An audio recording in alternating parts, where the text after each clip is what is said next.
আসসালামু আলাইকুম সবাইকে, আশা করি সবাই ভালো আছো। আজকে আমরা আলোচনা করব নবম দশম শ্রেণীর রসায়ন বইয়ের অণুর মধ্যে মুক্তজোড় ইলেকট্রন বের করা। এর আগের ভিডিওতে আমরা আলোচনা করেছি একটা অণুতে কেন্দ্রীয় পরমাণুর মুক্তজোড় ইলেকট্রনের সংখ্যা, কিন্তু এখন আমরা আলোচনা করব একটা অণুতে মোট কয়টি মুক্তজোড় ইলেকট্রন থাকে। এটা করতে যে আমরা অনেকে প্যারা খাই ভাইয়া। তো আজকে ভিডিওটা যদি ঠান্ডা মাথায় দেখো, এরপর থেকে আমি কথা দিচ্ছি তোমরা কোনো প্যারা খাবা না। সো চলো ভিডিওটা ঠান্ডা মাথায় দেখো এবং বোঝার চেষ্টা করো। দেখো, এর জন্য আমরা শুরুতে একটা সূত্র দিয়েছিলাম, আগের ভিডিওতেও বলছিলাম যে অণুর মোট মুক্তজোড় ইলেকট্রন সমান এলপি প্লাস পার্শ্বীয় মৌলের মোট মুক্তজোড় ইলেকট্রন সংখ্যা। এখন এলপিটা কি? এলপিটা হচ্ছে কেন্দ্রীয় পরমাণুর মুক্তজোড় ইলেকট্রন সংখ্যা। তার মানে কেন্দ্রীয় পরমাণুর মুক্তজোড় ইলেকট্রন সংখ্যা প্লাস পার্শ্বীয় মৌলের মোট মুক্তজোড় ইলেকট্রন সংখ্যা হচ্ছে অণুতে অবস্থিত মোট মুক্তজোড় ইলেকট্রন সংখ্যা। আবারও বলতেছি যে এলপিটা হচ্ছে কেন্দ্রীয় পরমাণুর মুক্তজোড় ইলেকট্রন সংখ্যা প্লাস পার্শ্বীয় মৌলের মুক্তজোড় ইলেকট্রন সংখ্যা। আর কোনটা কেন্দ্রীয় পরমাণু কোনটা পার্শ্বীয় পরমাণু মৌল সেটা আমরা আগেই বলেছি যে অণুর মধ্যে যার পরমাণু সংখ্যা বেশি সেটা হচ্ছে পার্শ্বীয়, আর যার পরমাণু সংখ্যা কম সেটা হচ্ছে আমাদের কেন্দ্রীয় মৌল।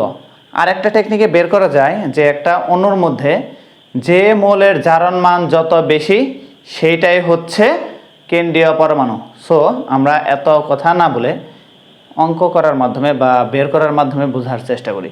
দেখো, ধরো আমরা পিসিএল3টা আগে করি, যে পিসিএল3 এর মোট মুক্তজোড় ইলেকট্রন আমরা বের করব। এর জন্য আমাদের কি লাগবে?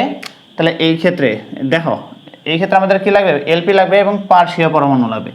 হ্যাঁ, শুরুতে আমরা দুইটা ইলেকট্রন বিন্যাস করব দুইটা মৌলের। এখানে কি কি আছে? পিসিএল5, তার মানে পি হচ্ছে কত? 15 phosphorus 1s2 2s2 2p 6 3s2 3p5। আর একটা কি আছে? ক্লোরিনের কত? 17 1s2 2s2 2p6 3s2 3p5। আর এটা হচ্ছে 3p5। এখন আমার টার্গেট হচ্ছে লাস্ট স্তর। অল লাস্ট স্তরে আছে 5টা, অল লাস্ট স্তরে আছে 7টা। এখন আমরা অঙ্ক করার চেষ্টা করি। দেখো, এখন আমাদের করার জন্য কি কি করা লাগবে? এলপি বের করতে হবে এবং পার্শ্বীয় মৌল। তাহলে এর ক্ষেত্রে এলপিটা কি? এলপির সূত্র কি দিয়েছিলাম আমরা আগে? V minus BP minus charge by 2 by কি দিয়েছিলাম? 2। এখন ভিটা কি? এখন এখানে কেন্দ্রীয় পরমাণু কোনটা? দেখো, এখানে সবচাইতে বেশি পরমাণু কার? ক্লোরিন আছে 3টা, ফসফরাস আছে 1টা। সুতরাং যেহেতু ক্লোরিন বেশি আছে, অতএব ফসফরাস হচ্ছে এখানে কেন্দ্রীয় পরমাণু। তো ওর ক্ষেত্রে আমি বের করব হলো এলপি। ওর ক্ষেত্রে আমরা কি বের করব? এলপি। আর এলপির সূত্র হচ্ছে V minus BP into minus charge by 2। ভিটা হচ্ছে কেন্দ্রীয় পরমাণুর সর্বশেষ স্তরের ইলেকট্রন সংখ্যা। তো এখানে কেন্দ্রীয় পরমাণুটা কি আমাদের? ফসফরাস। তো ফসফরাসের সর্বশেষ স্তরে কয়টা পাইছি দেখো তো? 5টা। তার মানে দিলাম আমরা 5টা মাইনাস বিপি মানে কয়টা বন্ধন গঠন করবে? পার্শ্বীয় পরমাণু। তো পার্শ্বীয় পরমাণু এখানে ক্লোরিনের সর্বশেষ স্তরে কয়টা আছে? 7টা। দেখো তো কয়টা আছে? 7টা। ও যদি বন্ধন গঠন করতে যায়, এখান থেকে একটা ইলেকট্রন বন্ধন গঠন করবে, থাকবে হলো 6টা। কয়টা ইলেকট্রন থাকবে? 6টা। আর একটা যে বন্ধন গঠন করবে। মোট কথা, ক্লোরিন একটা একক বন্ধন গঠন করে। ক্লোরিন কয়টা একক বন্ধন গঠন করে? একটা। এখন কথা হলো একটা ক্লোরিনে একটা একক বন্ধন গঠন করে। তো এখানে ক্লোরিন আছে কয়টা? 3টা। তো আমাদের 3টা ক্লোরিনে কয়টা একক বন্ধন গঠন করবে? 3টা। তো এখানে দিলাম আমরা 3টা মাইনাস, এখানে প্লাস বা মাইনাস কিছু নাই, সুতরাং চার্জের মান 0। নিচে কত? 2। এখন একটু দেখো তো কত আসে? 5 - 3 মানে 2/2 = 1। তার মানে আমরা এলপির মান পাইলাম কত? 1। অতএব পিসিএল3 এর মোট মুক্তজোড় ইলেকট্রন আমরা কি লিখব?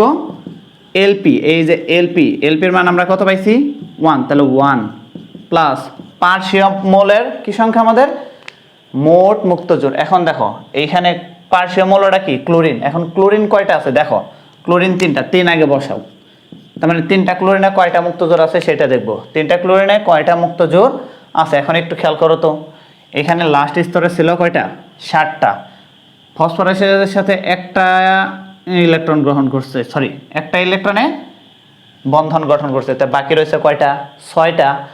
একটা ক্লোরিনের লাস্ট স্তরে থাকে কয়টা 7টা, কয়টা থাকে 7টা, 7টার থেকে বন্ধন গঠনে অংশ নেয় কয়টা একটা, তো এখানে রইল কয়টা 6টা, 6টা মানে কয়টি মুক্ত জোড় 3টি, মানে 3 জোড়া, কয় জোড়া 3 জোড়া, তার মানে 3টি।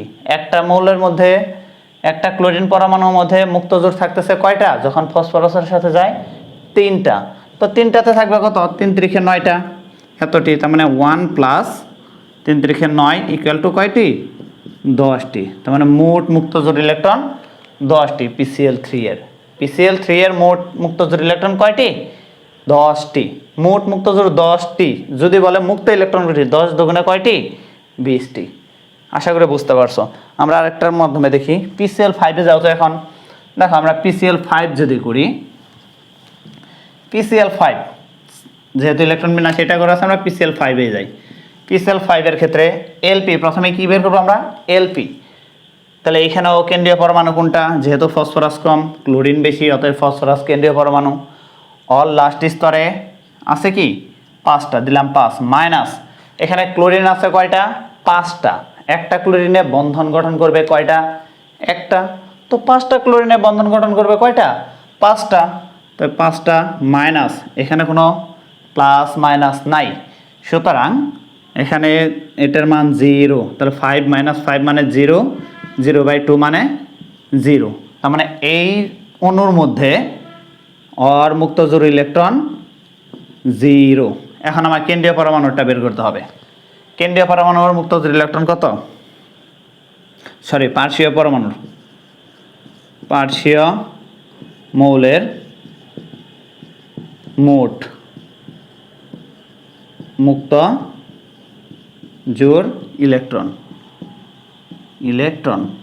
এখন খেয়াল করো, পার্শ্বীয় মৌলটা কি ক্লোরিন, ক্লোরিন কার সাথে করছে ফসফরাস, ক্লোরিন যেহেতু একটা বন্ধন গঠন করে, কয়টা বন্ধন গঠন করে একটা গঠন করতে ইলেকট্রন থাকতেছে কয়টা, একটা ক্লোরিনের মধ্যে 6টা মানে কয় জোড়া 3 জোড়া, তো এইখানে আছে টোটাল কয়টা দেখো তো, এখানে আছে টোটাল 5টা ক্লোরিন, কয়টা ক্লোরিন 5টা, তার সাথে গুণ করব কত, যে একটা ক্লোরিনে কয়টা মুক্ত জোড় থাকে, একটা ক্লোরিনে মুক্ত জোড় থাকে 3টা, তাই 5টায় থাকবে কয়টা 15টা, ইকুয়াল টু 15টি। এটা পেলাম আমি পার্শ্বীয় মৌলের, আমার তো আসলে লাগবে PCl5 অণুর, অতএব PCl5 অণুর মুক্ত জোড় ইলেকট্রন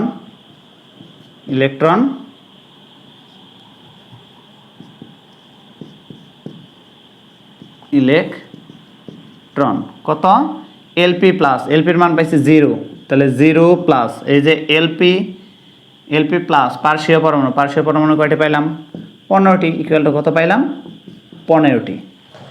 আশা করি বুঝছো, ঠান্ডা মাথায় দেখলেই বুঝবা। এখন দেখো ফসফরাস তো করলাম, ফসফরাস বাদ দিয়ে আরেকটা করি তাহলে আশা করি পারবা।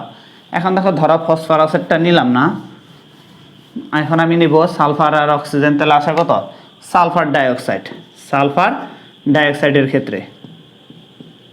ক্ষেত্রে আমরা কি বের করব LP, আর এটা কি বের করব পার্শ্বীয় পরমাণুর পার্শ্বীয় মৌলের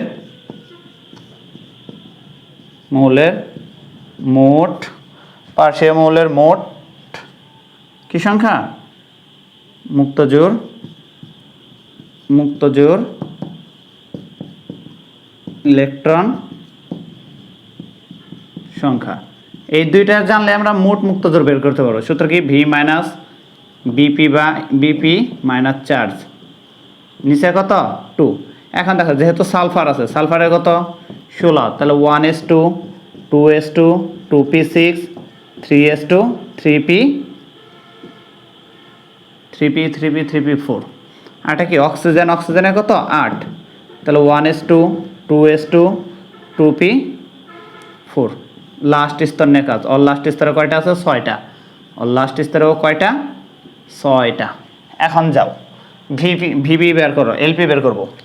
এখানে কেন্দ্রীয় পরমাণু কয়টা, অক্সিজেন হচ্ছে 2টা, সালফার হচ্ছে 1টা, তো বেশি কি আছে অক্সিজেন, তো অক্সিজেন হচ্ছে আমাদের পার্শ্বীয় পরমাণু, যেহেতু সালফার কম আছে কেন্দ্রীয় পরমাণু, তাহলে নিয়ম অনুসারে ভি হচ্ছে কি কেন্দ্রীয় পরমাণুর সর্বশেষ স্তরের ইলেকট্রন কত আছে আমাদের 6, তো 6 মাইনাস কয়টা বন্ধন গঠন করে, অল লাস্ট স্তরে কয়টা আছে 6টা, তাহলে 8 পূর্ণ হইতে লাগে কত, অষ্টপূর্ণ হইতে লাগে 2, তার মানে একটা অক্সিজেন বন্ধন গঠন করবে 2টা, একটা অক্সিজেন বন্ধন গঠন করবে কয়টা 2টা, এই যে একটা মানে দ্বিবন্ধন গঠন করবে। তো এখানে অক্সিজেন আছে কয়টা 2টা, একটাই যদি 2টা গঠন করে তাহলে 2টাই কয়টা গঠন করবে 4টা, মাইনাস এখানে কোনো চার্জ নাই তো 0, নিচে 2 ইকুয়াল টু কত আসে দেখো তো 2/2 ইকুয়াল টু 1, তো মানে মুক্ত জোর পাইলাম আমরা কয়টা একটা। এখন আমাদের লাগবে পার্শ্বীয় মৌলেরটা, তো পার্শ্বীয় মৌল আছে কয়টা 2টা আছে, আগে 2টা দাও, 2টা গুণ একটার মধ্যে কয়টা থাকে, একটার মধ্যে কয়টা থাকে এটা আমাদের খুঁজে বের করতে হবে। খেয়াল করো, যখন ও ওর সাথে যুক্ত হবে তখন কয়টা বন্ধন গঠন করছে 2টা বন্ধন করছে, মানে 2টা কি কমে গেছে আমাদের 2টা ইলেকট্রন কমে গেছে, আসছিল 6টা, তো 2টা যদি চলে যায় থাকে কয়টা 4টা, কয়টা থাকে আমাদের 4টা মানে কয় জোড়া, 4টা মানে 2 জোড়া, 4টা মানে কয় জোড়া 2 জোড়া। খেয়াল করো তো, অক্সিজেন দ্বিবন্ধন গঠন করে এটা আমরা জানি, দ্বিবন্ধনে একক বন্ধন থাকে কয়টা একটা 2টা, তার মানে অক্সিজেন বন্ধন গঠন করে কয়টা 2টা, একটা অক্সিজেনে বন্ধন গঠন করে কয়টা 2টা, তো এখানে আমাদের অক্সিজেন আছে কয়টা 2টা, তো 2 দুগুণে কয়টা 4টা, 2 দুগুণে 4টা, এটা তো করে ফেলাইছি। এখন আমার লাগবে মুক্ত জোর। খেয়াল করো, এখানে আমাদের একটার মধ্যে থাকতেছে কয়টা, যখন বন্ধন গঠন করে তাহলে কয়টা ইলেকট্রন থাকতেছে ফ্রি, 2টা ইলেকট্রনে আমাদের বন্ধন গঠন করে ফেলছে। এখানে এরকম ছিল কয়টা, এরকম ছিল, যখন সালফারের সাথে যাবে তখন এই 2টা বন্ধন গঠন করে ফেলছে, তখন এই 2টা বন্ধন গঠন করে ফেলছে অনেকটা এই আকৃতি, যে এস এটা হচ্ছে কি অক্সিজেন, এটা হচ্ছে আমাদের অক্সিজেন, 2টা অক্সিজেন, একটা অক্সিজেনে কি 2টা বন্ধন গঠন করছে, তো এখানে ফ্রি রয়েছে কয়টা 2টা, একটার মধ্যে তাহলে ফ্রি রইলো কয়টা 2টা, কিন্তু আমাদের অক্সিজেন এখানে আছে কয়টা 2টা, তো একটাই যদি 2টা থাকে তাহলে 2টায় কয়টা থাকবে 4টি, অতএব সালফার ডাইঅক্সাইডের মোট মুক্ত জোর ইলেকট্রন ইকুয়াল টু এলপি এর মান কত পাইছি 1 প্লাস পার্শ্বীয় মৌলটা কত পাইছি 4, তাহলে কত পাইতেছি 5টি, কয়টি পাইতেছি 5টি। তাহলে এভাবে করলেই তোমরা সবই পারবা, ঠান্ডা মাথায় দেখবা তাহলেই পারবা।